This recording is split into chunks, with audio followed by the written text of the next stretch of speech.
தமிழகத்துக்கு நிதி ஒதுக்கிறதுக்கு மத்திய அரசுக்கு மனம் இல்லைன்னு சொல்லிட்டு மு.க.ஸ்டாலின் அவர்கள் சொல்லியிருக்காரு. இதை பற்றி நீங்கள் என்ன நினைக்கிறீங்க? நம்முடைய முதலமைச்சர் அவங்க குடும்ப செலவுக்கு காசு கேட்குறாரு, அவர் முதலீடு பண்ணுறதுக்கு. ஏன்னா இவங்க வேலையே சுரண்டி கமிஷன் போட்டு கட்டிங் போட்டு வஞ்சித்து பணத்தை திரட்டி வெளிநாட்டில் கொண்டு முதலீடு பண்ணுறது தான் இவங்க வேலையே. துபாய்க்கு முதலீடு பண்ண போகிறேன்னுக்கிட்டு போனார். அப்போ மக்கள் தலைவர் அண்ணாமலை ஐபிஎஸ் சொன்னார், இவர் ஒன்றும் முதலீடு துபாய்க்கு முதலீடு ஈர்க்க போகிறேன்னுட்டு போனார், தமிழ்நாட்டுக்கு முதலீடு வாங்க போகிறேன்ட்டு போனார். அப்போ மக்கள் தலைவர் அண்ணாமலை சொன்னார், இவர் ஒன்றும் வாங்கிறதுக்கு போகல, இவர் ஒரு 5000 கோடியை எடுத்துக்கிட்டு போகிறாருன்னு சொன்னார். 5000 கோடியை எடுத்துகிட்டு போகிறாரு, இவர் முதலீடு பண்ணுறதுக்கு போகிறாருன்னு சொன்னார். அதுக்கு மு.க.ஸ்டாலின் மக்கள் தலைவர் அண்ணாமலை ஐபிஎஸ்ஸை கண்டித்து, எப்படி சொல்லலாம் நான் முதலீடு பண்ண போகிறேன் அப்படின்னுக்கிட்டு கேட்டாரா? முரசொலியில் ஒரு அறிக்கை விட்டாரா? இல்லை. நம்ம ஒரு டிவிக்காரெல்லாம் அண்ணாமலைஜி இப்படி சொல்லிட்டாரு, பாரதிய ஜனதா கட்சியினுடைய மாநில தலைவர் 5000 கோடியை மு.க.ஸ்டாலின் துபாய்க்கு எடுத்துகிட்டு போகிறாருன்னு சொன்னார். அதுக்கு மு.க.ஸ்டாலின் கண்டனம் தெரிவிக்கலை, மறுப்பு தெரிவிக்கலை. அது பற்றி அப்படின்ட்டு ஒரு விவாதம் நடத்தினானுங்களா? இல்லை, யாரும் நடத்தலை. மு.க.ஸ்டாலின் இதுவரைக்கும் பதில் சொல்லலை.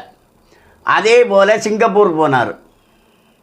இவர் எங்கே போய் முதலீடு வாங்க போகிறேன்னு சொல்கிறாரோ அது எல்லாமே வாங்கிறதுக்கு போகிறதில்ல, முதலீடு பண்ணுறதுக்கு போகிறதுக்கு. ஏன்னா ஏதாச்சும் பொருள் வாங்க போகிறவங்க தான் குடும்பத்தோடு போவாங்க. புடவை வாங்க போகிறாங்க, நகை வாங்க போகிறாங்கன்னா குடும்பத்தோடு, மனைவிக்கு, மகனுக்கு, மகளுக்கு, எல்லாருக்கும், தனக்கு அப்படி வாங்குவாங்க. அதுதான் குடும்பத்தோடு போவாங்க. இவங்க தமிழ்நாட்டுக்கு முதலீடு ஈர்க்க போகிறவங்க எப்படி போனாங்க? அது முதலமைச்சர் போகணும், ஒரு செயலாளர் 2 செயலாளர் கூட போகலாம், செக்யூரிட்டி போகலாம். ஆனால் குடும்பத்தோடு தானே போனாங்க.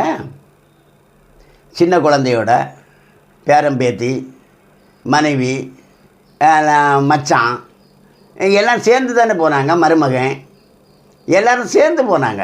சேர்ந்து எதுக்கு ஏன் துபாய்க்கு போகிறீங்க? முதலீடு வாங்க. முதலீடு வாங்குறதுக்கு குடும்பத்தோடையா வாங்குறீங்க? அதை தான் மக்கள் தலைவர் அண்ணாமலை சொன்னார், முதலீடு வாங்க போகல, முதலீடு பண்ண போகிறாங்க. இவங்க கையில் 5000 கோடி இருக்குன்னு சொல்லியிருக்காரு. அவர் சொன்னது இன்னும் அப்படியே இருக்குது.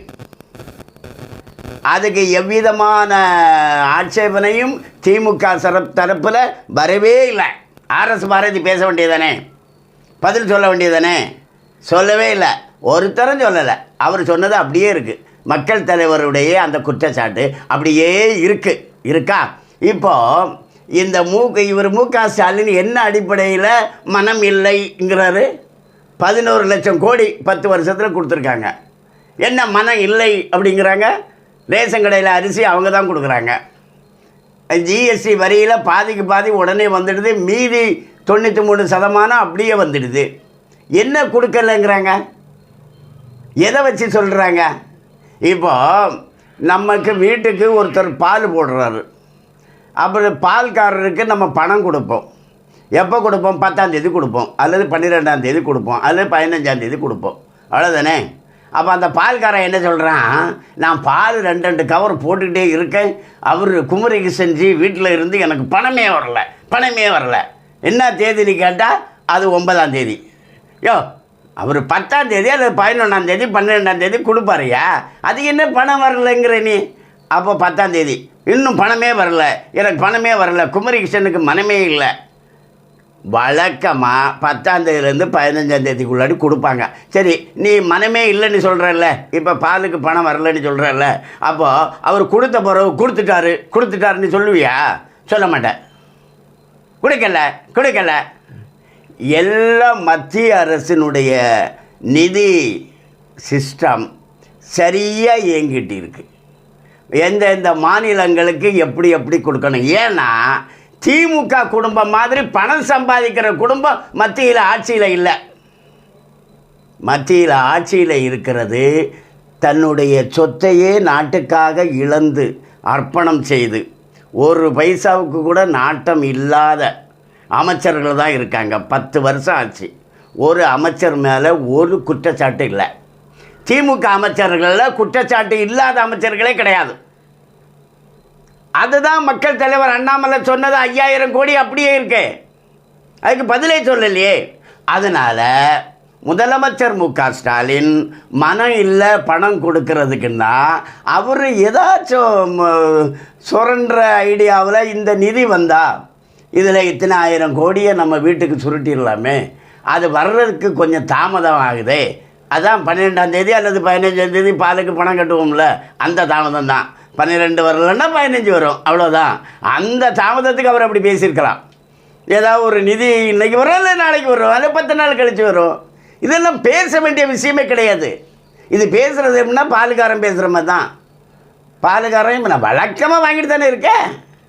15ஆம் தேதி வரும் அல்லது 12ஆம் தேதி வரும், நீ போய் 12ஆம் தேதி 10ஆம் தேதி வரலை அப்படின்னா என்ன அது? அதை சொல்கிறதுக்கு ஒரு பத்திரிக்கை, அதுக்கு ஒரு ஊடகம். தமிழ்நாட்டில் எல்லாம் திமுக காரனுங்க ஊடகத்தில் தான் இப்படி சொல்லுவானுங்க. அவன் பத்திரிக்கையில் இவர் சொன்னால் போடணும், போட்டால் துட்டு கொடுப்பான். அப்படி எதையா வரலன்னு சொல்கிறீங்க அப்படின்னு கேட்கணும்ல.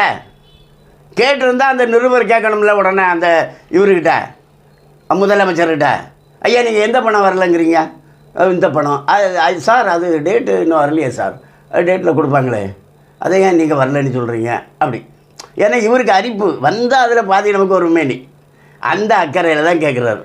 யாருக்கு வீட்டுக்கு கேட்குறாரு? அவங்க வீட்டுக்கு, அவங்க சம்பாதிக்கிறதுக்கு. அவங்க சம்பாதிச்சு வெளியே முதலீடு பண்ணுறான்னு மக்கள் தலைவர் அண்ணாமலை சொல்லியிருக்காரு. 5000 கோடி. அதே ஆதாரமாக வச்சு தான் நான் இப்போ சொல்கிறேன். திமுககாரங்க பதில் சொல்லட்டும், எதுக்கட்டும் பார்க்கலாம், மறுக்கட்டும் பார்க்கலாம். மறுக்க மாட்டாங்க, ஏன்னா அவங்க அதான் செய்கிறாங்க.